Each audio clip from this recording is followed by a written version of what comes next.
with is a half a cup.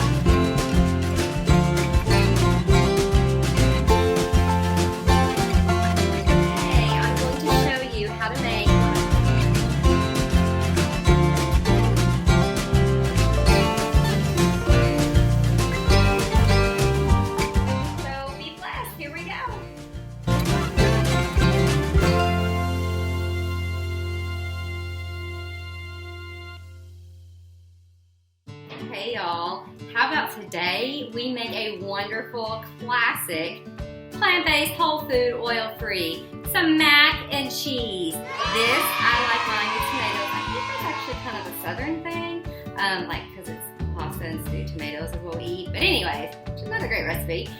This is just some mac and cheese, or it's actually spirals of cheese, with some of our nutty parm that's in another recipe, and some of our rockin' cheese sauce that's also in another recipe. And it is delicious and yummy. Let's begin, y'all.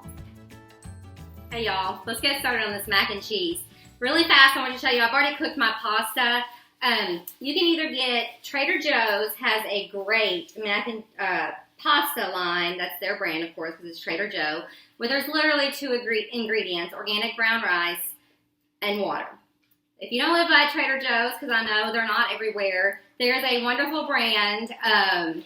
This brand, this is obviously lasagna noodles, but you can get it at Kroger, at Walmart. I don't know how to pronounce it, but I'll show it to you.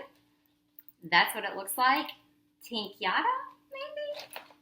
Anyways, they make elbows, shells, pastas, spaghettis, lasagna, panini, you name it, they make the pasta, and it's really not that expensive. And there's two ingredients. So anyways, I have some spirals already made. Now this is our rockin' cheese sauce that's in another video. Actually the only video that Steve stars in solo. But we kind of changed it a little bit to make it more kid friendly. That one is kind of targeted for adults, an adult palate. Well, that being said, our grandson Milo probably has one of the best palates we know, and he's, what, 7? But anyways, this, we've omitted the red bell peppers, the roasted red bell peppers, and instead of adding the water, we've added some plant milk and we backed off some of the cayenne. So, in that recipe, in that video, it's more of a spicy nacho cheese like you would get like at a ball game or something. And this is more of your traditional cheese veggiemel, if you will.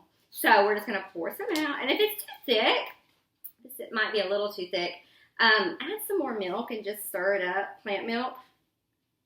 Now you can, put this in a baking dish, put some of our parm on top of it, maybe with some panko breadcrumbs, and get it kind of crispy, like baked mac and cheese.